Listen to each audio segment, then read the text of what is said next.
Hello everyone, welcome back. So today I'm doing a slightly different video. I'm going on my first ever solo backpacking trip, which I'm literally so excited about. I leave in about a week and a half to go to the Philippines for a month.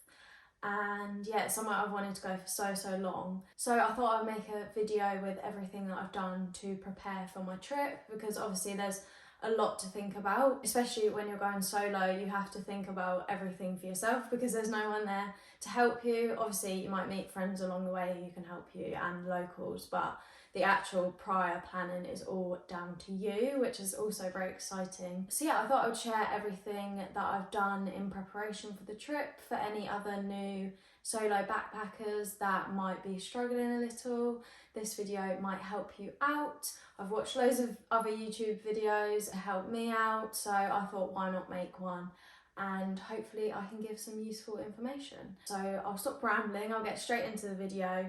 I hope you enjoy, and don't forget to like and subscribe. I've just grabbed my laptop because I do have a few notes on here just to remind myself of all the stuff that I've done. So the first thing that I did was watch loads of YouTube videos about the Philippines and made sure that was definitely the destination that I wanted to go to. Obviously I only have a month. If I had a lot longer then I would go and visit other places. So for the Philippines, I found out that you could stay there for 30 days before having to apply for a longer visa. So I thought I'll just do the 30 days and then I don't have to have any hassle with arranging a visa or anything like that. It just makes it a little bit easier. But yeah, I watched loads of YouTube videos just to see the prices of things, and I researched how much people normally spend in a month in the Philippines. And firstly, before anything else, I just made sure that I had enough funds for the trip. I'm still saving now to get to that position, but I know that before I go, I will have enough for the trip. So I'd say that's definitely the first point that you should cover before booking anything. And then secondly, I researched the best month to go to the Philippines, or for you it'd be whatever destination it is. Obviously I was already planning to go in February, and it just turned out to be really lucky for me that that is the dry season, when there's no storms. Well, I say no storms, there could be storms, but that's the best time to go. If it wasn't the best time to go, I probably still would have gone, unless it was going to be torrential rain every day, of course. But yeah, just do a little bit of research on that, as I think that's a really important factor, as you're obviously going to want sun if you're going to a beach kind of destination. And then I always book my flights on Skyscanner because they give you the best deals from all the different airlines. It shows the cheapest rates. That was the next thing that I done. Got the flight booked, and then I could start then going and planning for the trip after that was sorted.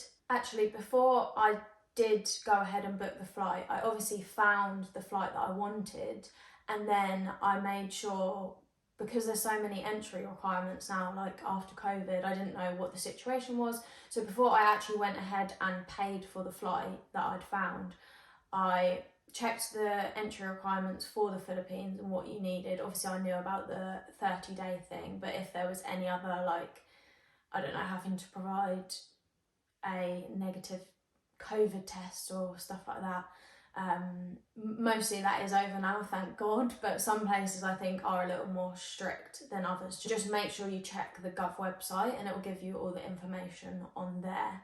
And also be sure to check the country that you're stopping over in. My flight stops in Abu Dhabi, I think that's how you say it, and sometimes they want you to show negative tests, or I don't know, there might be entry requirements for there. Normally if you're just stopping over in the airport, you don't normally have to do anything, and luckily mine is fine. All I have to do for the Philippines is fill out an online form, some sort of form, I can't remember what it's called.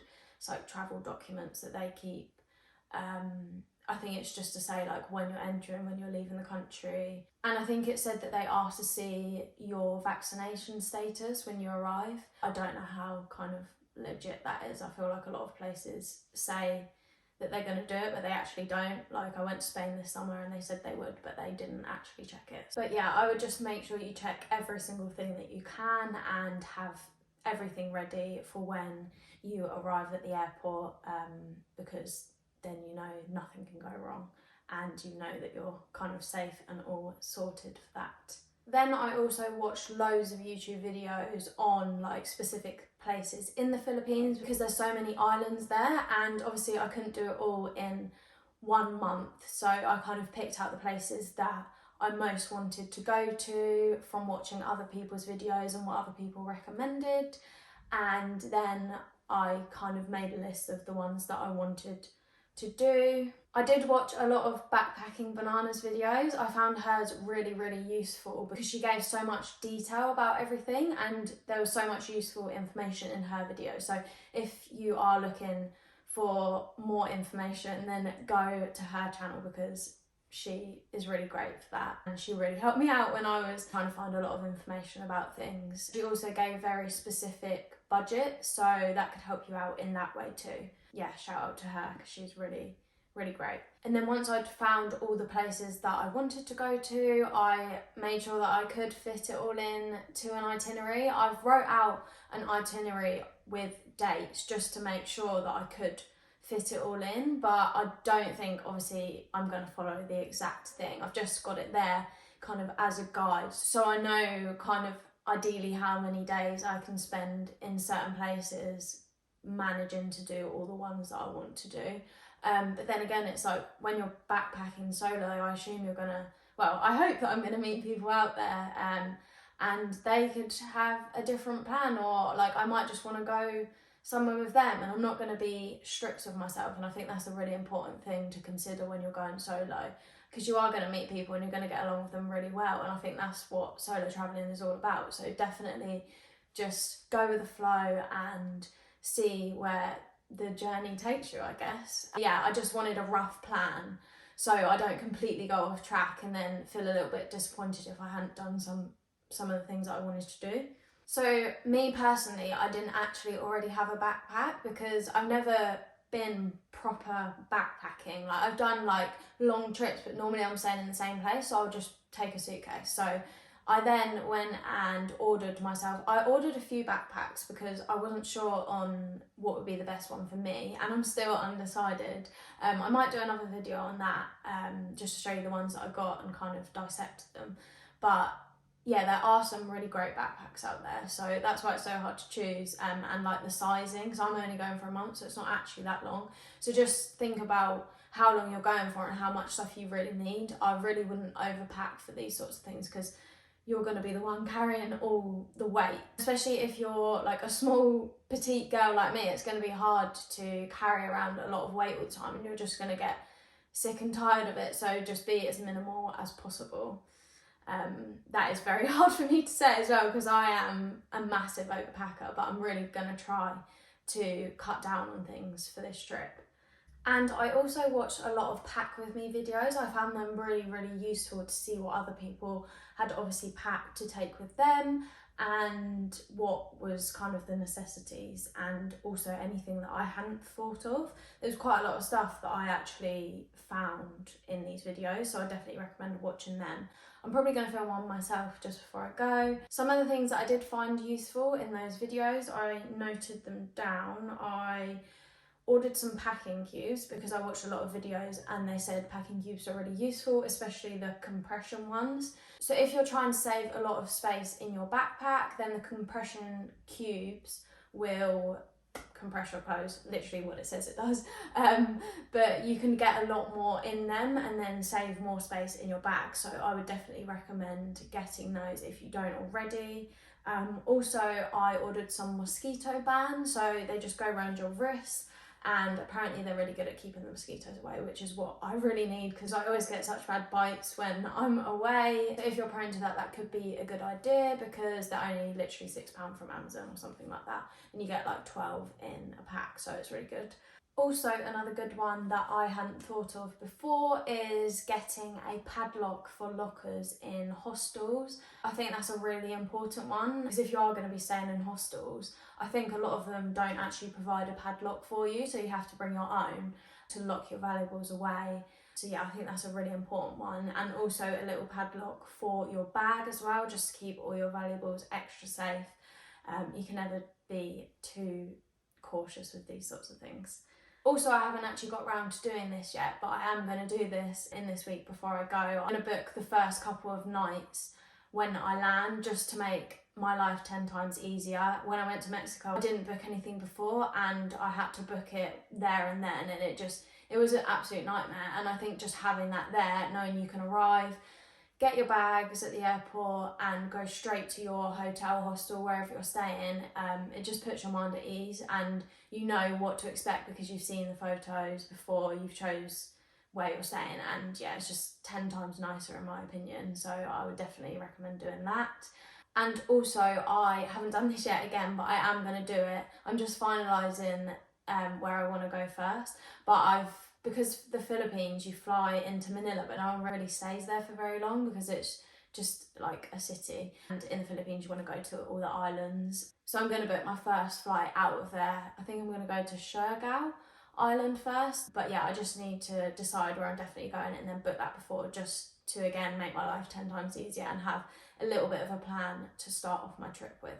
So yeah, wherever you're going, it might not be the same destination, but I think just to have that first kind of week-ish planned really helps you out, and then you can more go with the flow after that. And then next thing on my list, which I haven't done yet, but I'm going to do, is upgrade my Revolut card. That's a really important one. So with Revolut, if you upgrade to a premium account, which I think is $6.99 a month, you get travel insurance with it. Obviously, because I'm going for a long period of time, that works out a lot cheaper. And also with a Revolut card, you get free ATM withdrawals. It doesn't charge you extra. And also currency exchange within the app, you don't get charged. So yeah, a Revolut card is really handy to have. And it is worth paying the extra for the travel insurance and all the extra perks of it. I can't remember them all, but they're the top ones for travel. So just, yeah, go and have a look on there. But it is worth noting actually that the travel insurance is a very basic travel insurance, and it might not suit everyone's needs. Even me, I would rather get better travel insurance, but I'm kind of traveling on a budget. It's good for the medical side. I think you get like in the millions worth of cover, but for gadgets, I think it's only up to $1,000 in compensation. And also I think you have to provide a lot of documents if anything were to happen. So yeah, just bear that in mind, do your research and look at all the terms and conditions for that, because yeah, it's not the best travel insurance, but it does the job.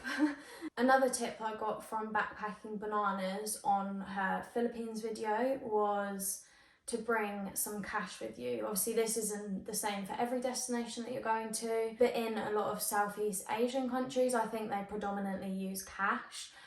So it's really handy to take some cash with you to have ready there to use if, I don't know, you can't access an ATM or your card isn't working or anything like that. It's just really handy to have there, and will give you peace of mind that you can get from the airport to your accommodation without any hassle. Normally I wouldn't actually change up cash before I go on a trip, but for this one I am definitely gonna do that, because in the Philippines they do mainly use cash. And yeah, I would just research that before you go to your destination, because that is actually a really important one, especially when you first arrive. You don't want to get stuck at all. So the final thing that I thought of that I've done already is to pack your bag, or have like a practice of packing your bag before you go, just to make sure that everything fits, because you don't want to get to the day before when you're packing and you're like, I can't fit everything in my bag. And yeah, it's just nice to know the weight of it, have a little practice walking around with it on your back, and just know exactly what you're taking. I think that's quite a given one, to be honest. I'm sure people already do that, but I thought I would just add that one in there. And I think that is everything that I've done. I can't think off the top of my head of anything else. But yeah, I hope you enjoyed this video and got some useful information for your solo backpacking trip, or just any trip in general. Be sure to subscribe to my channel to follow my journey in the Philippines and see all the amazing places that I get to go to. I really can't wait, and it's all starting to feel very real now. But yeah, hope you enjoyed, and don't forget to like and subscribe, and I hope to see you in my next video.